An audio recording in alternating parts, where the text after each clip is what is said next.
Ano tay? Seryoso po ba kayo? Di naman po kayo naggagamot ng ganyan ah. Oo anak, kailangan kong gawin yun eh. Malaki ang utang na loob ko sa kanya. Sige po tay. Pero sana po matulungan niyo siya. O sige anak, diyan ka na. Gagawa pa kasi ako ng pangontra laban sa kapatid niya. Sige po tay. Sige. Talaga ikaw bata ka, hindi ba sabi ko sa'yo, huwag kang pasaway. Wala namang ginagawa masama sa'yo. Eh, kuya, sabi ko naman kasi sa'yo eh. Wala akong sakit. Ano maingi? Andiyan na. Pare, pasensya na kayo ha. Medyo ako natagalan. Pare, wala yun. Ang importante, magawa natin ng paraan para hindi magustuhan ng kapre itong kapatid ko. Pare, ito nga palang dalawang pangontra na ginawa ko. Isa sa altar. At itong isa, na wag mawawalay sa kanyang katawan para hindi siya lapitan ng kapre. Pare, maraming salamat talaga dito ah. Laking tulong to sa amin. O Marian, kunin mo yan. Kuya, ano naman gagawin ko dyan? Basta, kunin mo yan. Lagay mo sa bulsa mo. Oh, paano pare? Tutuloy na rin kami ah. Siya nga pala, magkano yun? Hindi pare, wag niya. Pinakantulong ko na lang sa kapatid mo. Pare, nakakaya naman sa'yo. Pero, pare, ganun pa man, maraming salamat pa rin sa'yo ah. Tunay ka talagang kaibigan. Paano, tutuloy na kami. Baka abutin pa kami ng dilim sa kalsada eh. Sige pare, ingat kayo. Ingat Marin, kayo. tara na.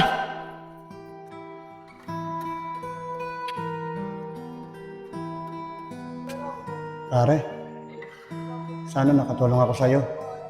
At lalong-lalo na sa kapatid mo.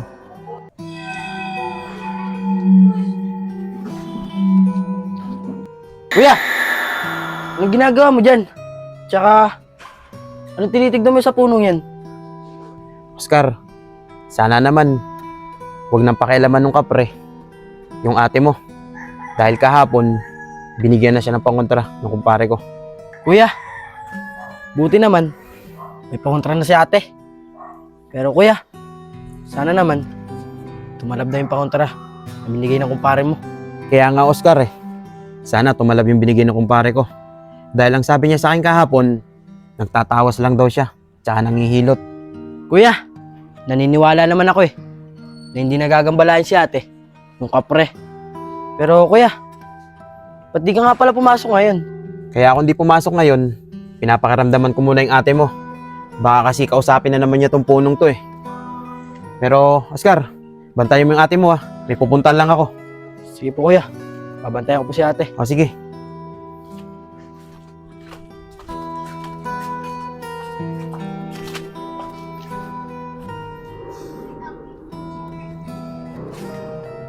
Oscar, nakaluto na ako sa loob. Kumain ka na. Ate, busog pa ako Mamaya na lang ako kakain. Pero ate, pwede mo ba lumawas muna ako saglit? Makikipagkwentuhan ako kay Apong. Doon siya shota ni Shane. Sige, Oscar. Pero huwag ka magtatagal ah. Siya nga pala. Asan si kuya? Bakit hindi ko siya nakita ngayon? Eh ate, sabi ni kuya, may pupuntahan lang daw siya saglit. Sige ate, maiwan na kita. Babalik din agad ako. Sige.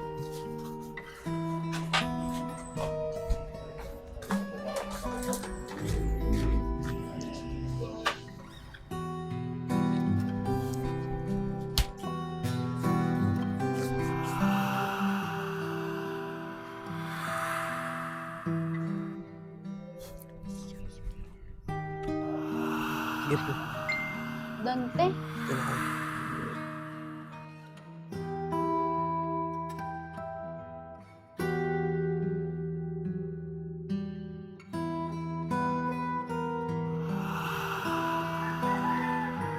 Saan ka ba galing kahapon? Inaantay kita dito. Eh Dante, si kuya kasi. Dinala ako sa albularyo. Ewan ko ba dun? Wala naman akong sakit. Wala naman magagawa yung albularyong yun eh. Kahit daling ka pa nila dun. Eh may binigay nga siya sa akin oh. Eto oh, wag ko daw alisin sa katawan ko.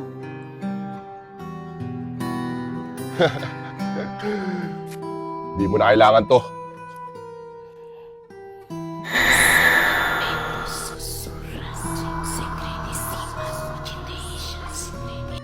Hindi ako papayag Maagaw ka nila sa akin. Sige Dante, basta kapag kaalis ulit ako, magpapaalam na ako sa'yo. Ay, miss. Kagahapon pa kita napapansin. Si ibang kinakausap mo dyan. Ah, kaibigan ko si Dante. Pero ikaw, sino ka ba? Ngayon lang kita nakita ah. Sige Dante, hindi na ako aalis. At kapag aalis ako ulit, magpapaalam na ako sa'yo. Pasensya ka na ha. Si kuya kasi, kung saan ako dinadala. May paalbo-albularyo pang nalalaman. Sabi ko naman sa kanya, wala akong sakit. Mariel, O kuya, ikaw pala. Nakikita mo na ba si Dante? di ka nga muna saglit. Tika, Dante, mamaya na lang ulit. Mariel, nakakausap mo ba yung Danteng sinasabi mo? Oo naman kuya. Lagi ko nga siya nakakausap dyan sa may puno. Ah, ganun ba? Eh, mabait ba siya? Oo naman kuya, mabait siya. Ah, ganun ba? Sige, mamaya mo na lang siya kausapin ha. May pagagawa ko sa'yo sa loob. Sige po.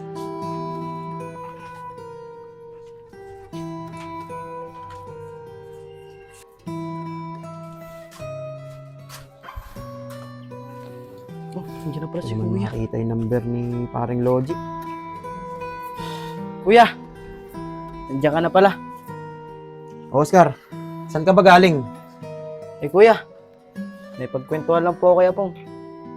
Di ba sabi ko sa'yo, huwag mong iiwan yung kapatid mo. Eh kuya, ano po bang nangyari? Oscar, nakita ko na naman siya eh. Kinakausap na naman niya yung puno. Oscar, bantayan mo muna yung kapatid mo ha. Huwag mo siyang iiwan. May isa pa akong kakausapin. Sana naman, matulungan na niya ako.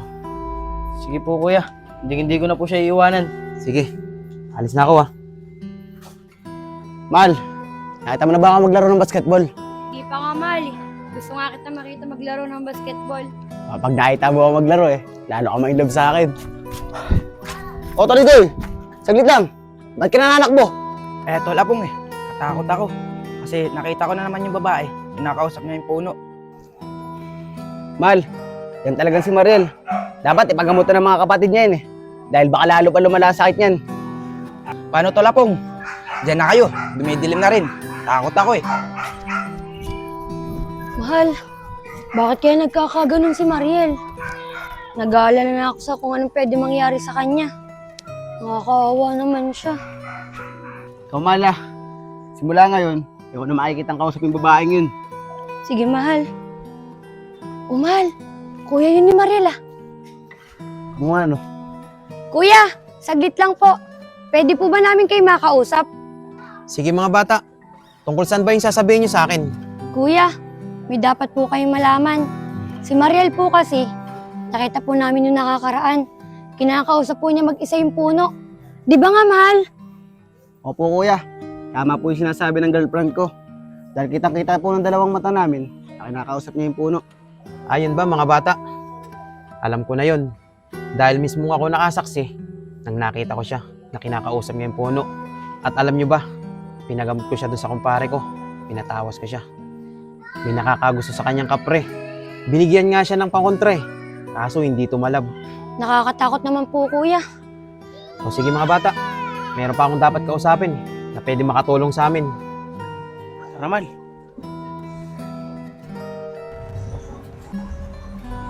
Ito pa kaya nakatira yung kumpare ko? Tao po! Tao po! Sino po yung nahanap niyo, kuya? Kuya, dito pa po ba nakatira si pareng Logic? Si paring Luigi po. Dito po sa may taas po. Wait lang po, tawagin ko muna, kuya. Eh kuya, Wait lang po. Ay, pare kami, naghanap sa'yo. Dito sa may babae, no? Sino naghanap sa akin? Hindi ko nga kilala hinahanap ko Oh, tara punta natin. Nasaan? Ito siya, pare ko Si paring Kasolid. Paring kayo, kamusta? Ay, Ban. Sige, salamat. Sige, dito mo namin. Sige, salamat, Ban. Thank you. Pasok ka, pare ko. Tagal natin di nagkita. Pare, ano? Gusto na? Anong sa atin? Tara, kita tayo. Paring Kasolid, bakit bigla naman ang pasyal mo dito sa bahay? eh pare, kailangan ko ang tulong mo eh. Tara, pag-usapan natin sa taas. Sige pare, tara. Tara ka pare, pumasok ka. Doon natin pag-usapan yung problema mo. Di ba? Tara. Tara. Upo ka. Ano bang problema mo? Pwede akong makatulong sa'yo. Pare, hindi na ako magpapaligoy-ligoy pa. Yung kapatid ko kasi, nagugustuhan siya ng kapre. Natatandaan po pa yung kababata natin, si Kadulong. Si Kadulong, di ba kababata natin yon? Tsaka manggagamot din yun, di ba? Pare, kahapon kasi, humingi rin ako ng tulong sa kanya. At tinawas niya yung kapatid ko. Kaya nalaman ko, na kapre nakakagusto sa kanya. Pare, binigyan niya nga kami ng pangontra eh. Kaso, pagtingin ko kaninang umaga, kinakausap pa rin ng kapatid ko yung puno. Mabigat yan kasolid. Ano ba ang binigay na pangontra ni Kadulong sa'yo? Eh, pare, may binigay siya sa akin papel eh. Inorasyonan pa nga niya. Dalawa yun eh. Ang sabi niya sa akin, yung isa daw, ilalagay ko sa altar. Tapos yung isa, ilalagay sa katawan ng kapatid ko. Huwag daw tatanggalin yun eh. Pare, marami akong pangontra dito. Pero, may isa akong bibigay sa'yo. Dahil siya ang pinakamakapangyarihan sa lahat. Kahit kapre pa yan, hindi obra sa kanya yan. Eh, pare, sigurado ka ba na talagang makapangyarihan yan? Baka kasi mamaya eh, hindi rin tumalab yan doon sa kapreng yun. Maniwala ka sa akin. Dahil siya lang ang pinagkakatiwalaan ko.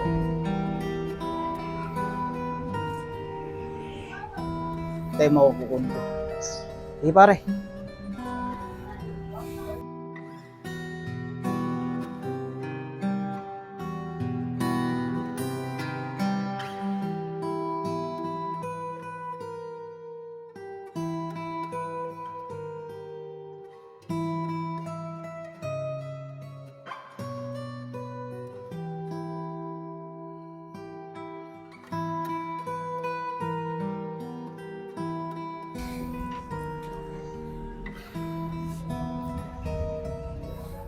Ito na pare.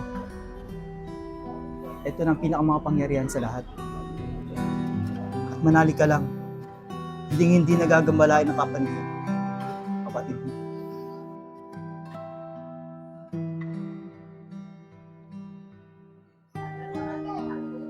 Pare, mukhang tama nga sinasabi mo.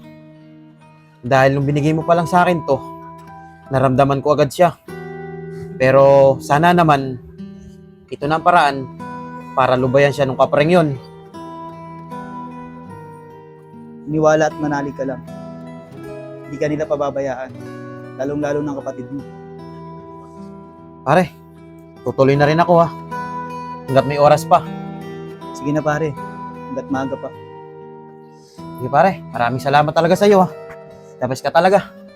Bigay mo sa kapatid mo. Solid.